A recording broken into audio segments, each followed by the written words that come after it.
At Thanksgiving dinner, my grandson smiled and said, "Enjoying the beach house I made Daddy give you?" "Love you, Grandma." I simply replied, "What house? I live in a rental, sweetheart." That's when my gold digger daughter-in-law choked on her food. I'm glad to have you here. Follow my story until the end and comment the city you're watching from, so I can see how far my story has reached. I should have known something was off the moment I walked into Abram's house that Thursday afternoon. The smell of turkey and stuffing filled the air, but there was something else lurking beneath the surface, a tension I couldn't quite place.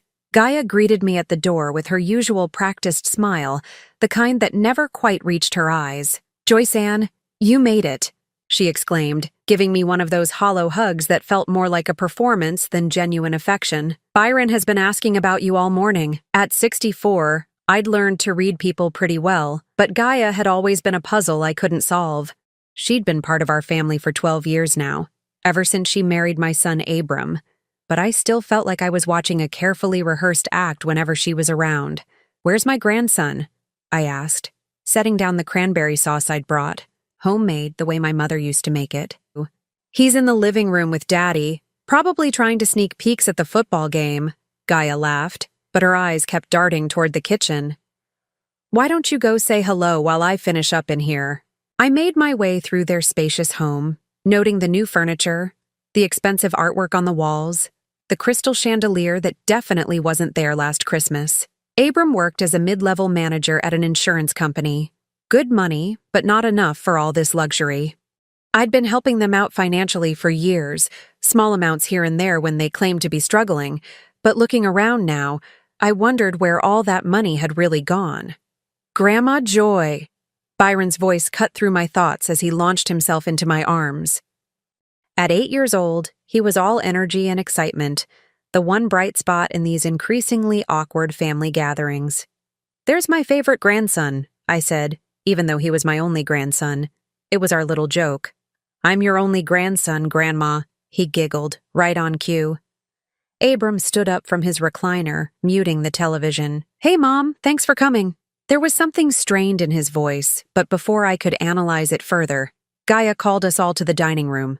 The table was set with fine china, another new addition, and everything looked perfect. Too perfect, actually. It reminded me of those magazine spreads where everything is beautiful but nothing feels lived in. We sat down, and Abram said a brief grace. I watched my family during the prayer, noting how Gaia kept checking her phone, how Abram's hands trembled slightly as he spoke, how Byron squirmed in his chair like he had something important to say. The conversation started normally enough. Byron told me about school, about his new teacher, about the soccer team he'd joined. Gaia asked about my health with that concerned tone that sounded rehearsed. Abram mostly stayed quiet, cutting his turkey into precise, small pieces.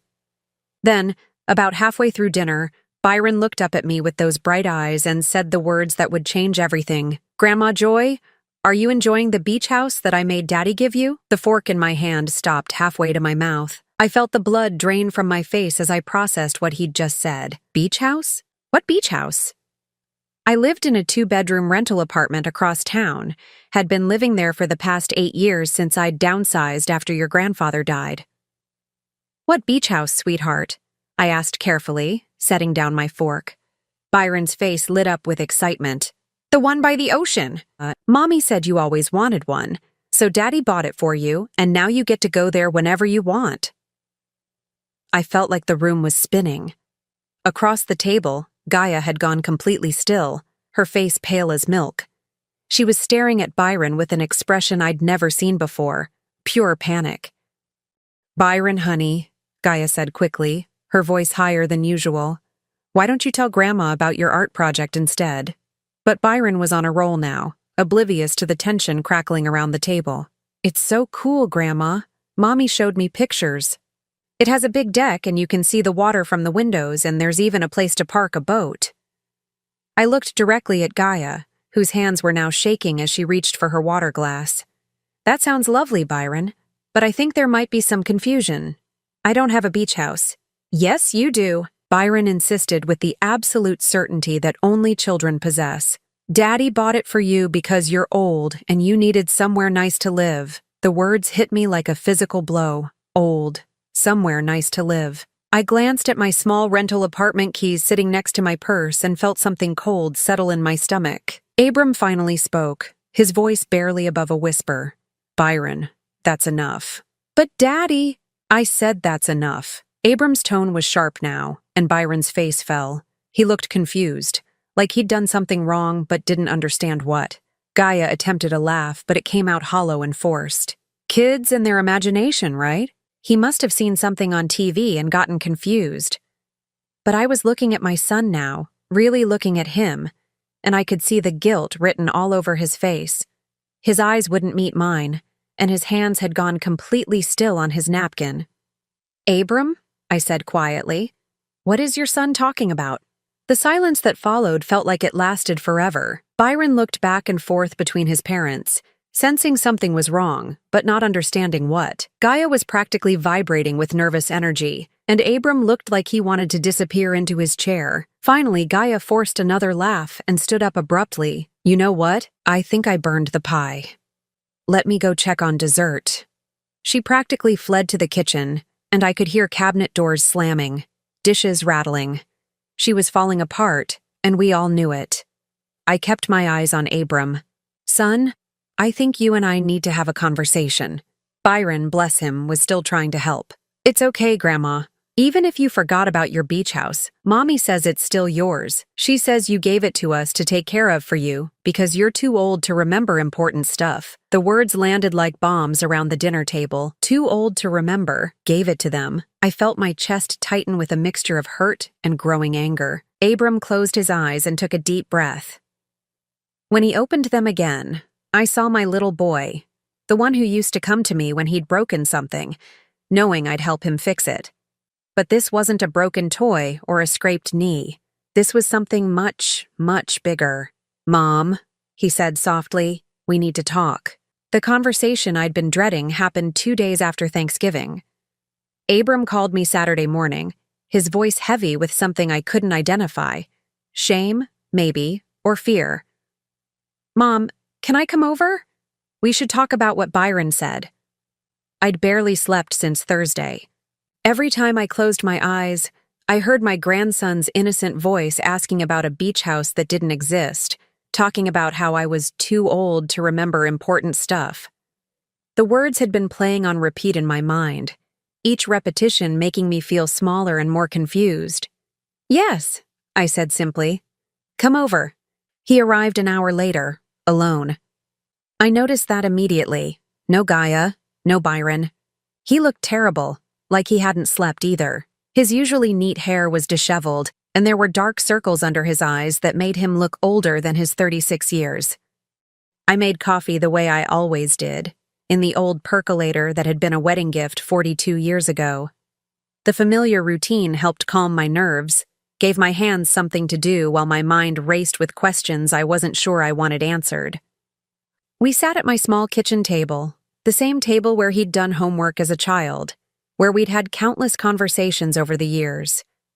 But this felt different. There was a wall between us now, built from secrets and lies I was only beginning to understand. Mom, he started, then stopped. He stared into his coffee cup like it might provide him with the right words. Just tell me the truth, Abram, I said quietly. Whatever it is, just tell me. He took a shaky breath. There's no beach house. Even though I'd known it, hearing him say it out loud still felt like a punch to the gut. I figured as much. So why does Byron think there is one? Abram's hands trembled as he set down his coffee cup. Because Gaia told him there was. She's been telling him for months that we bought you a beach house, that you're living there now, happy and comfortable. But why would she? I stopped. A cold realization was creeping up my spine. The money, Abram. All the money I've been giving you over the years.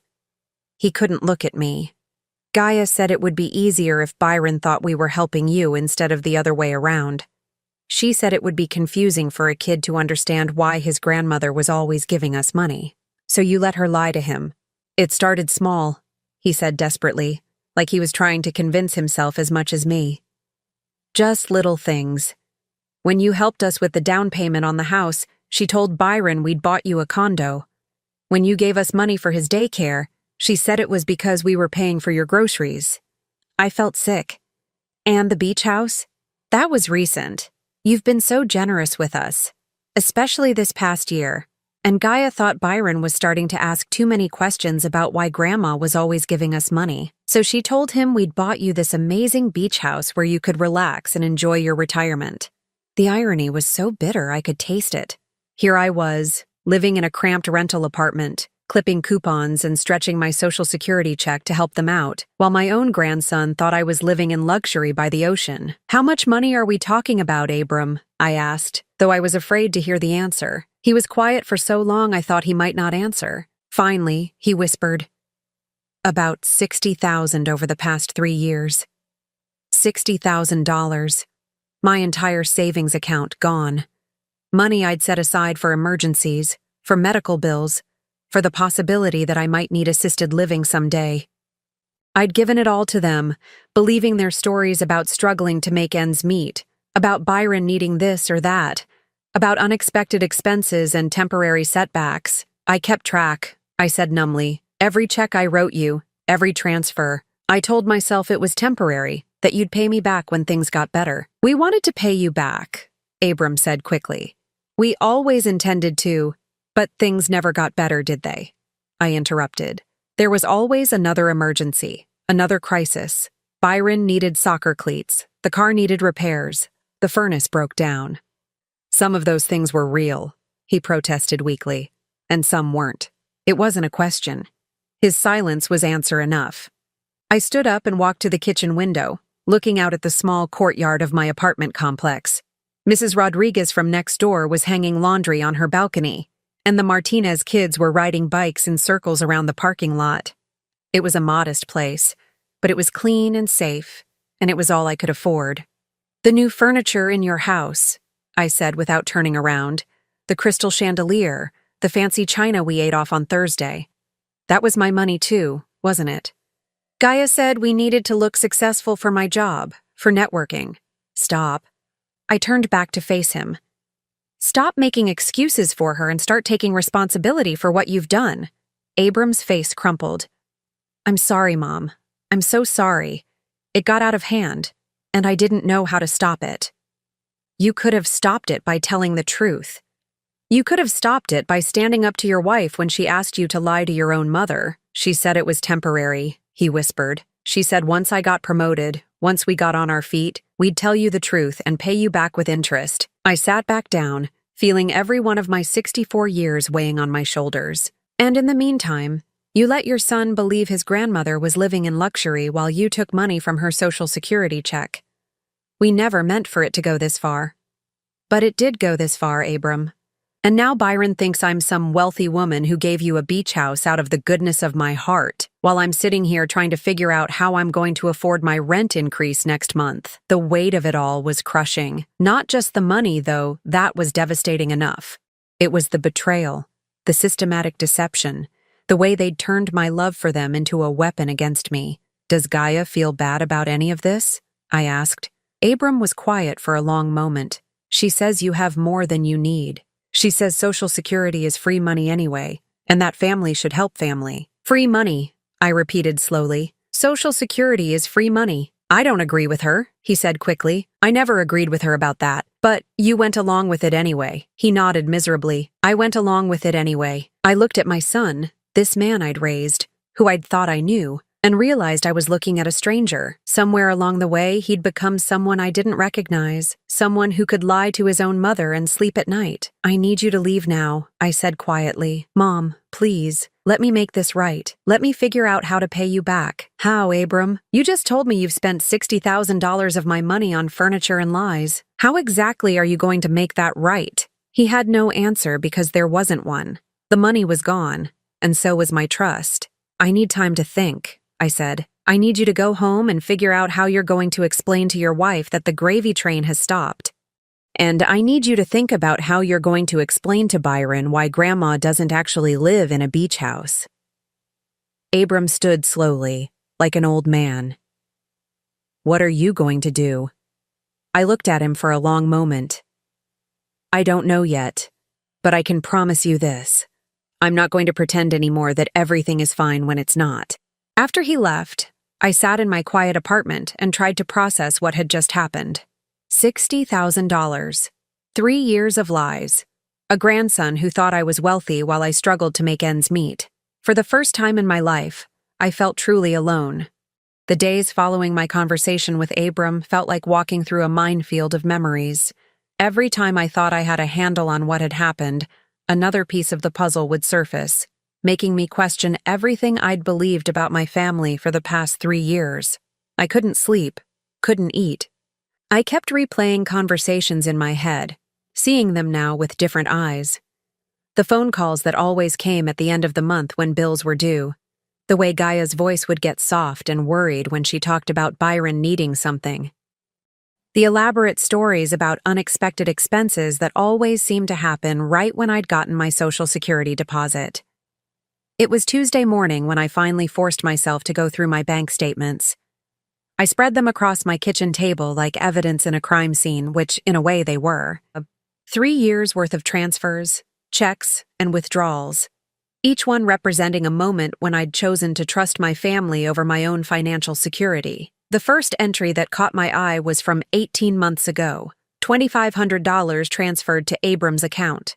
I remembered that call perfectly now.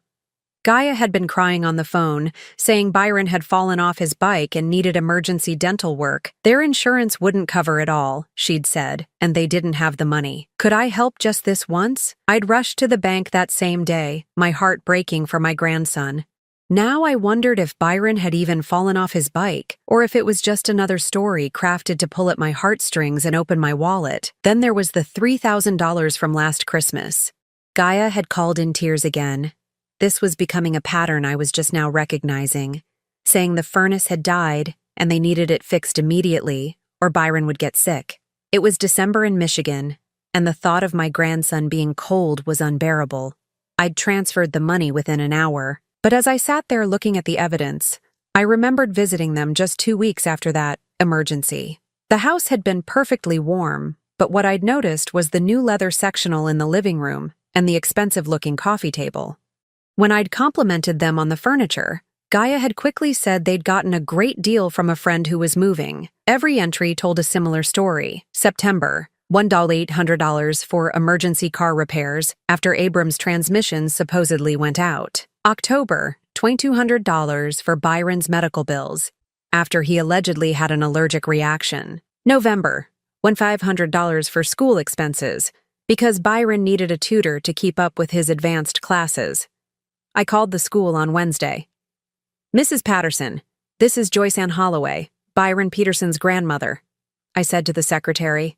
"I was wondering if you could tell me about the tutoring program he's been enrolled in this semester." There was a pause. "Tutoring program? Ma'am, Byron is one of our top students. He's never needed tutoring. In fact, his teacher just recommended him for the gifted and talented program." My hand tightened on the phone. "Are you sure? His parents said he was struggling and needed extra help." "Oh no, ma'am. Byron is doing exceptionally well. He's reading above grade level, and his math scores are excellent. There's definitely been some kind of misunderstanding." I hung up, feeling sick to my stomach. Even Byron's academic achievements had been twisted into a reason to ask for money. I wondered what else they'd lied about. That afternoon, I did something I'd never done before. I drove to Abram's neighborhood and parked across the street from his house. I felt like a stalker, but I needed to see with my own eyes what my money had really bought. The house was beautiful. There was no denying that. 2 stories. Well-maintained, with a perfectly manicured lawn and flower beds that obviously received professional care. The driveway held 2 cars, Abram's practical sedan and Gaia's brand-new SUV that I now realized I'd probably helped pay for. I watched as Gaia came out to get the mail, dressed in what looked like expensive workout clothes. Her hair was perfectly styled, her nails freshly manicured. This was not a woman who was struggling financially. This was a woman who was living very well, partly on my dime. As I sat there, more memories surfaced. The way Gaia always had a new handbag when I visited, the designer clothes Byron wore to family gatherings, the organic groceries that filled their pantry, the premium cable package that gave them hundreds of channels, the landscaping service I'd seen working on their yard. All of it paid for with my Social Security money, while I bought generic brands at the grocery store and wore the same 3 dresses to church every Sunday. But it wasn't just the money that hurt. It was the elaborate nature of the deception. These weren't spur-of-the-moment lies told to cover up small mistakes. These were carefully crafted stories, designed to manipulate my emotions and extract maximum sympathy and maximum cash. I remembered last spring when Gaia had called sobbing because Byron's class was taking a field trip to Washington, D.C., and they couldn't afford to send him. All his friends were going, she'd said, and he would be devastated to be left behind. The trip cost $800, and she'd made it sound like it was the most important thing in Byron's young life. I'd sent the money immediately, imagining my grandson's excitement about seeing the Capitol and the Smithsonian. Now I wondered if there had ever been a field trip at all, or if that $800 had gone toward their spring vacation to Myrtle Beach, the one they'd posted pictures of on social media while telling me they couldn't afford to visit. The more I thought about it, the more I realized how sophisticated their system had become. Gaia was always the one to call, always crying, always desperate. Abram would stay in the background, the reluctant husband who didn't want to ask for help, but was forced to by circumstances beyond his control. Together, they'd created this narrative where they were hardworking people who'd fallen on temporary hard times, and I was the generous grandmother who could afford to help, and I'd fallen for it completely. The worst part was realizing how they'd used Byron as their secret weapon. Every request for money somehow involved my grandson's well-being. It was never about Gaia wanting a new purse or Abram wanting a bigger TV. It was always about Byron needing something essential: medical care, educational support, basic necessities. They'd weaponized my love for that little boy, knowing I would never let him suffer if I could prevent it.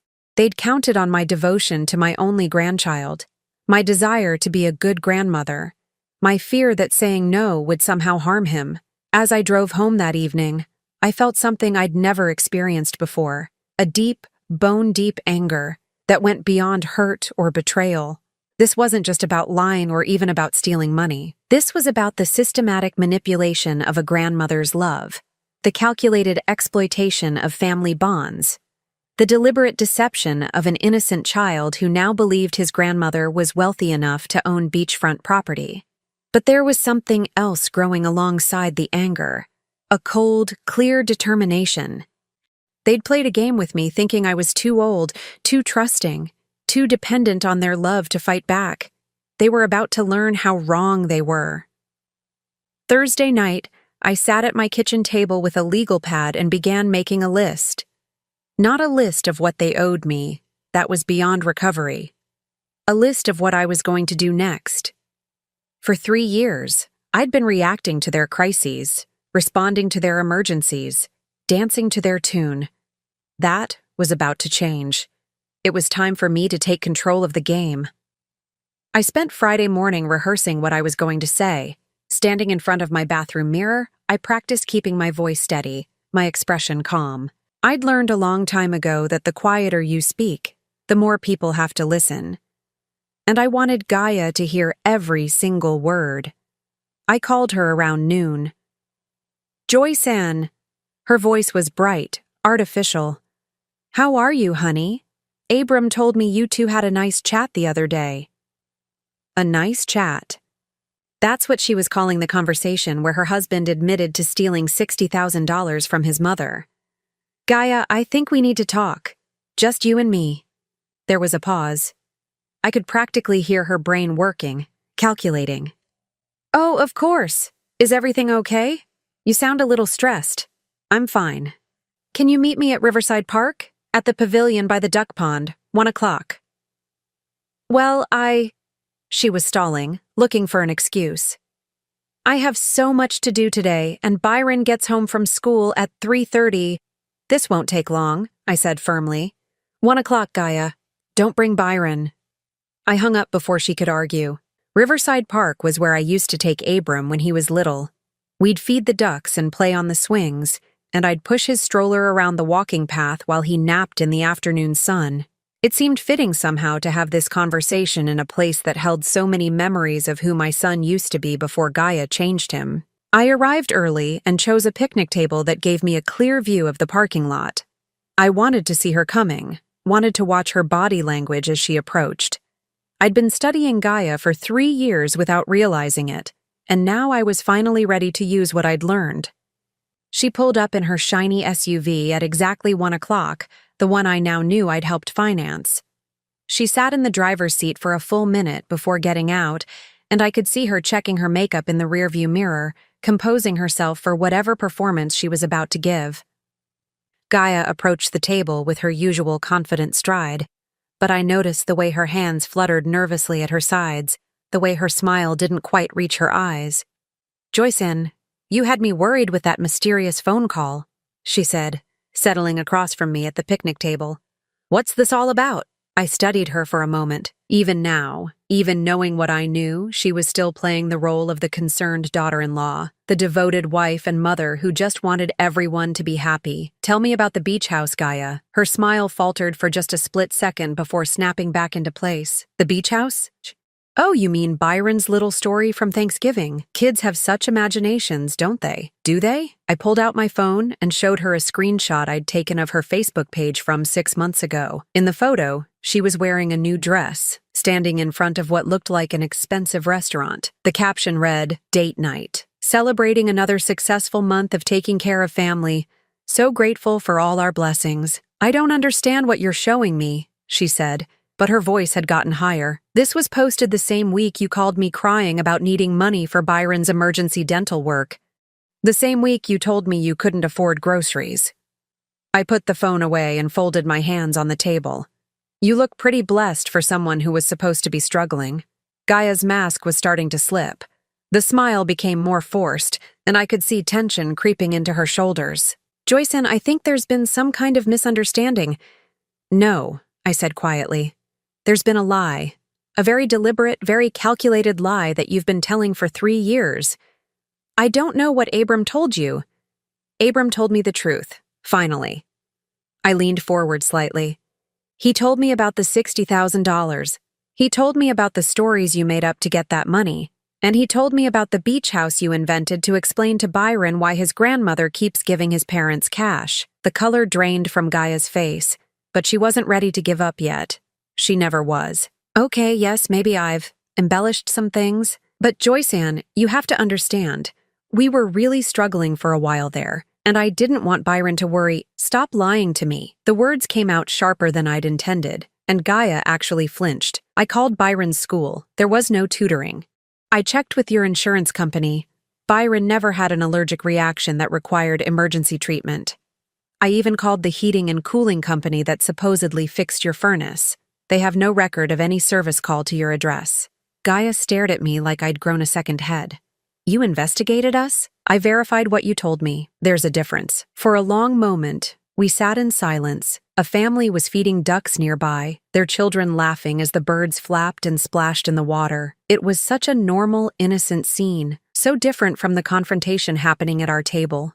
Finally, Gaia's shoulders sagged, and something shifted in her expression. The mask didn't just slip, it fell away completely.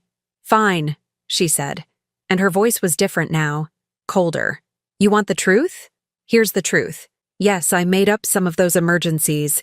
Yes, I exaggerated some of the problems, but everything I did was for this family. Everything you did was for yourself." "That's not true." Her voice rose, and the family with the ducks looked over.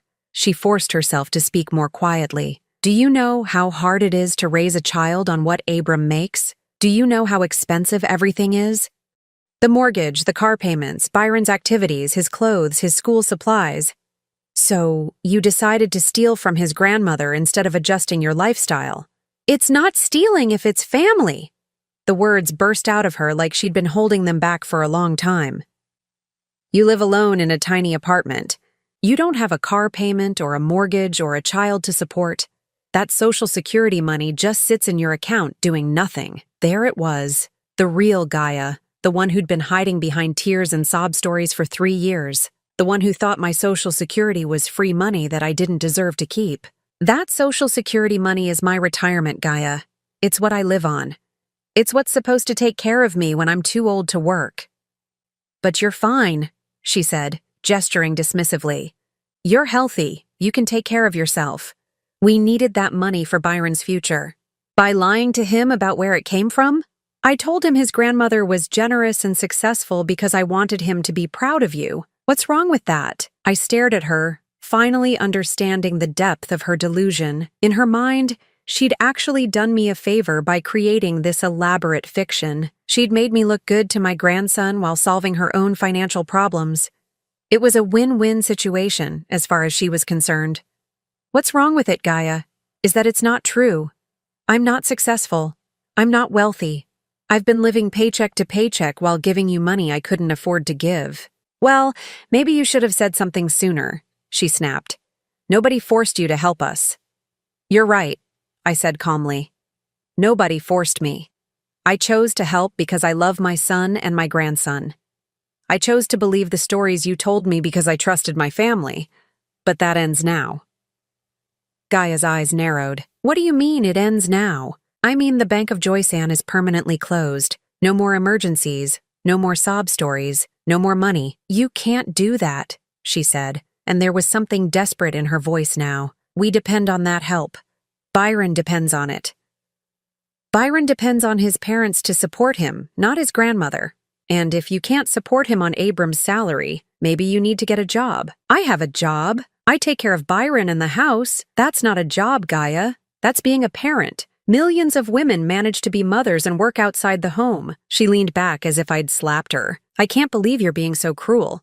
After everything we've been through as a family. Everything we've been through? I laughed, but there was no humor in it. Gaia, we've never been through anything together. You've been lying to me for 3 years. You've stolen my money, manipulated my emotions, and turned my own grandson into an unwitting accomplice in your schemes. Don't you dare bring Byron into this, she hissed. He loves you. I know he does. And I love him. Which is why I'm not going to let you continue using him as bait to hook money out of me. Gaia stood up abruptly, her chair scraping against the concrete.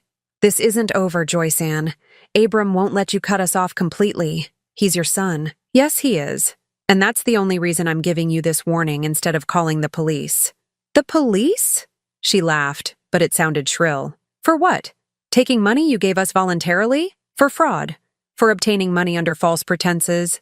For theft by deception. I stood up too, meeting her eyes. I may be 64 years old, Gaia, but I'm not stupid. And I'm done being your victim. I turned and walked toward my car, leaving her standing by the picnic table.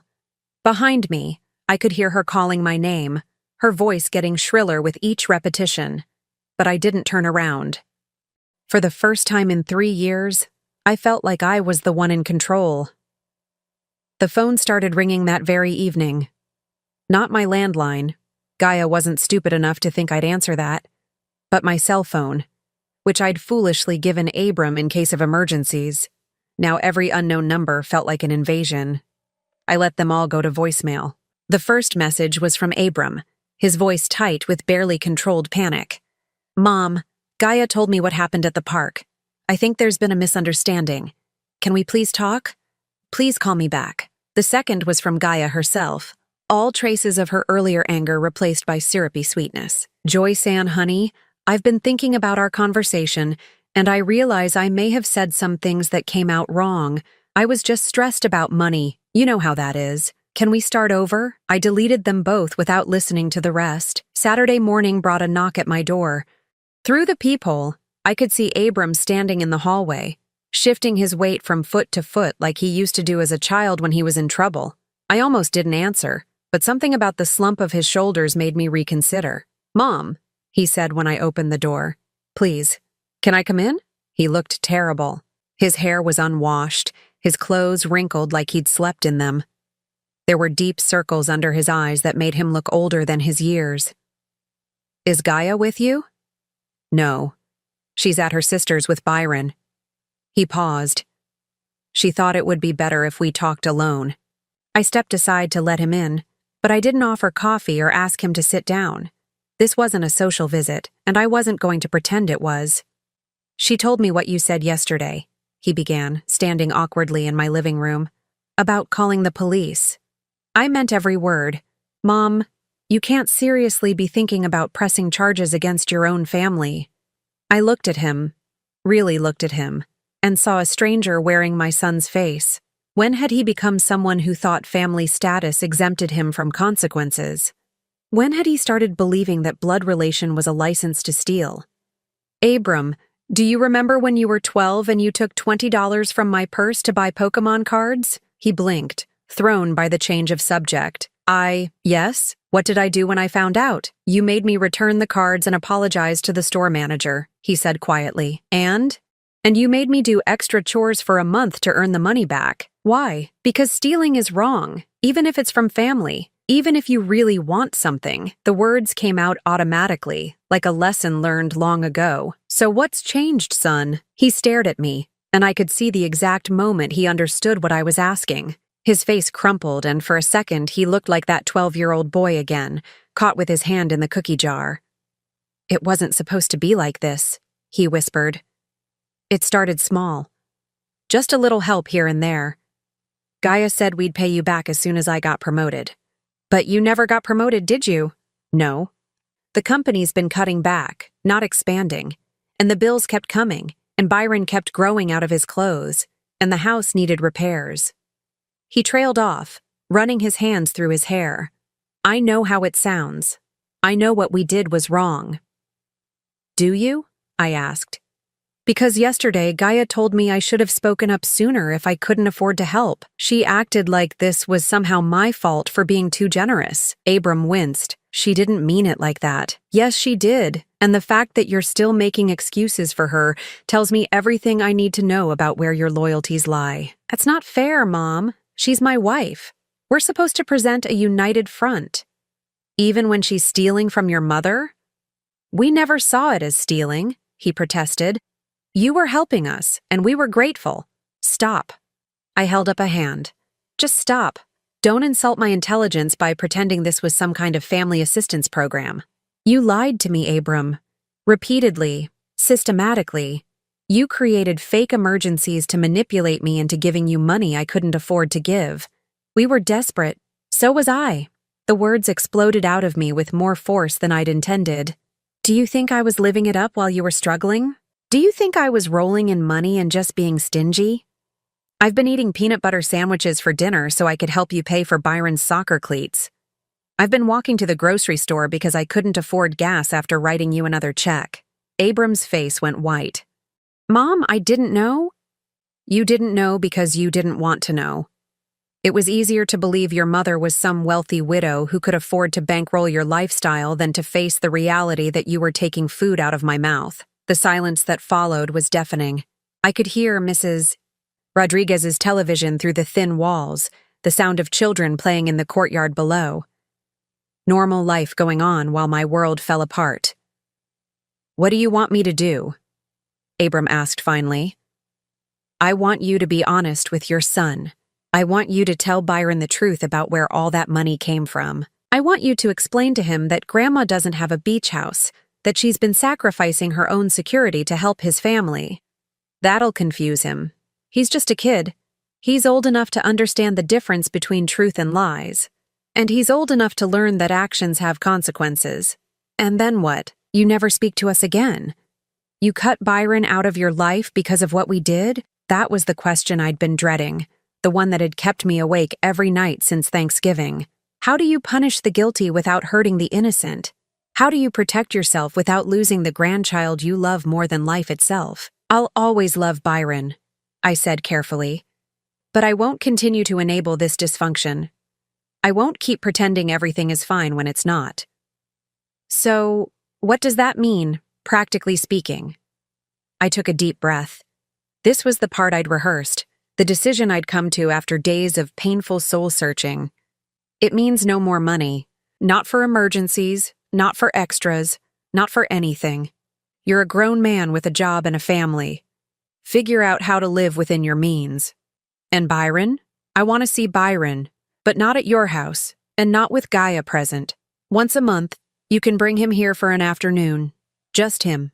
We can go to the park or the library or the zoo. But I won't sit through any more family dinners where I'm treated like an ATM. Abram's jaw tightened. Gaia won't like that arrangement. I don't care what Gaia likes. This isn't about her anymore. She's my wife, Mom. She's Byron's mother. You can't just exclude her from everything. Watch me. We stared at each other across my small living room, and I could see him weighing his options. His mother or his wife, his integrity or his comfortable life, his family's respect or their continued financial support. I need to think about this, he said finally. No, you don't. You need to choose. Right here, right now. Are you going to continue enabling Gaia's manipulation and lies? Or are you going to stand up and be the man I raised you to be? It's not that simple. Yes, it is. It's exactly that simple. Either you support your wife's theft and deception, or you don't. Either you believe I deserve to be treated with honesty and respect, or you don't. Abram stood there for a long moment, his hands clenched at his sides. I could see the war going on behind his eyes, the struggle between what he knew was right and what was easiest. Finally, he spoke, and his voice was barely above a whisper. I can't choose between my mother and my wife. You already did, son. 3 years ago, when you decided her wants were more important than my well-being, you just didn't have the courage to admit it until now. He flinched like I'd struck him. That's not, I never meant. But you did. Every time you lied to me, every time you cashed one of my checks knowing it was based on a fabricated emergency, every time you let Gaia spin another sob story, you chose her over me. So that's it? You're cutting me off completely? I walked to the door and opened it. I'm protecting myself, Abram. Something I should have done a long time ago. He stood there for another moment, looking like he wanted to say something else, but whatever words he was searching for never came. Finally, he walked past me and out into the hallway. I love you, Mom, he said without turning around. I love you too, I replied. That's why this hurts so much. After he left, I sat in my quiet apartment and felt something I hadn't experienced in years. Peace. Not happiness. The pain was still too fresh for that. But peace. The kind that comes from finally stopping a fight you never should have been fighting in the first place. My phone buzzed with a text message from an unknown number. When I opened it, I saw a photo of Byron at what looked like a skating rink, grinning and giving a thumbs up. Below the picture was a message from Gaia. Byron's skating lessons are $200 a month, just so you know what you're taking away from him. I stared at the message for a long time. Then I blocked the number and deleted the photo. The manipulation wasn't over, but my participation in it was. 6 months later, I was standing in the checkout line at the grocery store when I saw her. Gaia was 3 lanes over, her cart piled high with generic brands and store coupons clutched in her hand. Gone were the designer workout clothes and the perfectly styled hair. She looked tired, stressed, and completely ordinary. She hadn't seen me yet. Too focused on counting and recounting the items in her cart, clearly calculating whether she had enough money to pay for everything. I watched as she put back a box of expensive cereal and replaced it with a cheaper alternative. For a split second, I felt a twinge of something that might have been guilt. Then I remembered the beach house story, the fake emergencies, the systematic deception that had nearly emptied my savings account, and the feeling passed. I paid for my groceries, real groceries, including fresh vegetables and meat I could finally afford again, and headed home to my apartment. The same apartment I'd been worried about losing 6 months ago when the rent increase notice came. The same apartment that now felt like a sanctuary instead of a prison. My life had changed in ways I couldn't have imagined. Without the constant drain of supporting Abram and Gaia's lifestyle, my Social Security check actually covered my expenses with money left over. I'd been able to build up a small emergency fund again, something I hadn't had in years. More importantly, I'd been able to build up my self-respect. The first month after our confrontation had been the hardest. The phone calls and text messages had continued, escalating from pleading to angry to desperate. Gaia had tried every manipulation tactic in her arsenal. Guilt trips about Byron missing his grandmother, sob stories about unexpected bills, even fake medical emergencies that I might have fallen for 6 months earlier, but now saw right through. I'd blocked every number, ignored every attempt at contact, and slowly the harassment had died down. Apparently, when someone stops responding to manipulation, manipulators eventually move on to easier targets. The only contact I'd maintained was with Byron, and that had taken some careful negotiating. After 2 months of radio silence, Abram had finally called from his work phone, a number I hadn't blocked, to ask if I still wanted to see my grandson. We'd worked out an arrangement. Every other Saturday, Abram would bring Byron to the library downtown, and I'd spend the afternoon with him there. Neutral territory, public space, no opportunity for Gaia to show up and create drama. Those Saturday afternoons had become the brightest spots in my week. Byron, bless his heart, had never asked about the beach house again.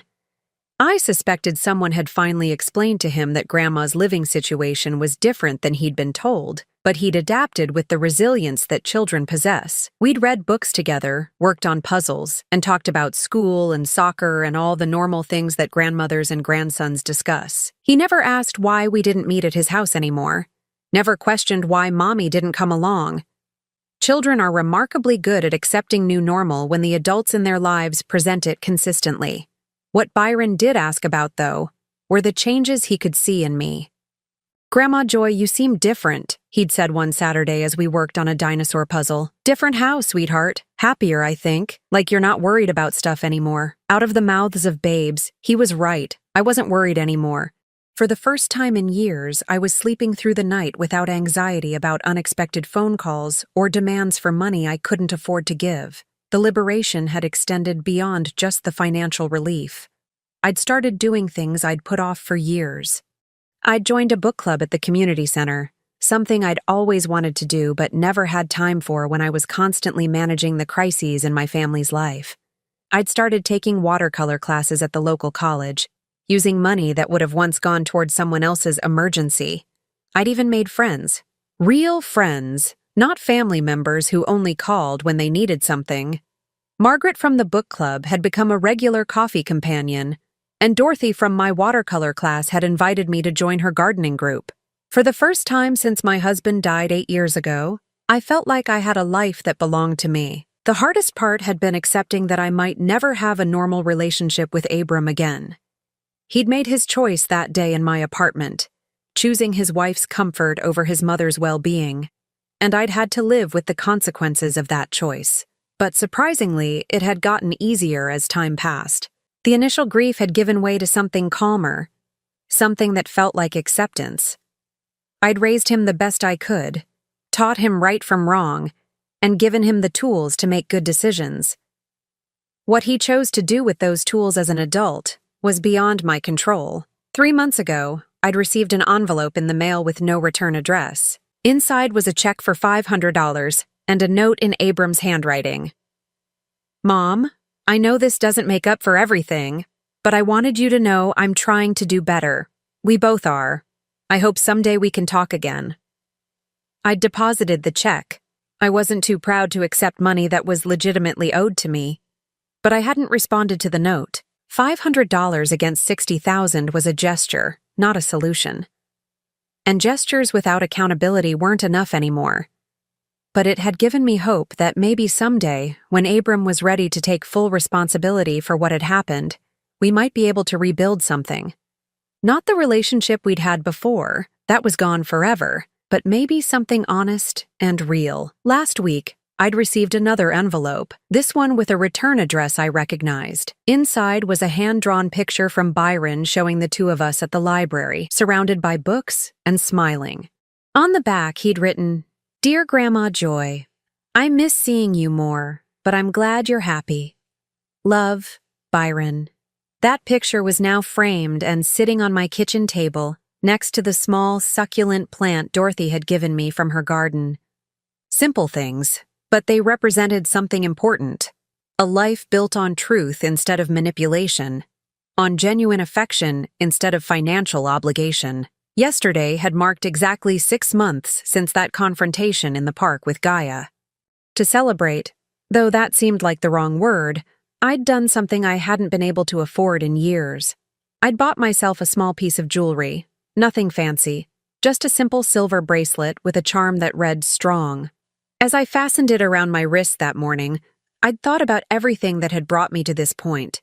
The lies, the betrayal, the difficult choices, and ultimately, the liberation that came from refusing to be anyone's victim. I was 64 years old, living alone in a small apartment, with a modest income and simple pleasures. By some measures, I'd lost a lot. My relationship with my son, my role as the family benefactor, my illusions about the people I loved most. But I'd gained something more valuable: my dignity. That afternoon, as I sat in my living room reading a book from the library, my phone rang. For a moment, my heart jumped. Old habits die hard. But when I looked at the screen, I saw Margaret's name. "Joyce Ann, are you free for dinner tonight? Dorothy and I are trying that new Italian place downtown, and we thought you might want to join us." I looked around my quiet apartment, at the life I'd built for myself, and smiled. "I'd love to," I said. And for the first time in years, I meant it completely. Now I'm curious about you who listened to my story. What would you do if you were in my place? Have you ever been through something similar? Comment below. And meanwhile, I'm leaving on the final screen 2 other stories that are channel favorites, and they will definitely surprise you. Thank you for watching until here.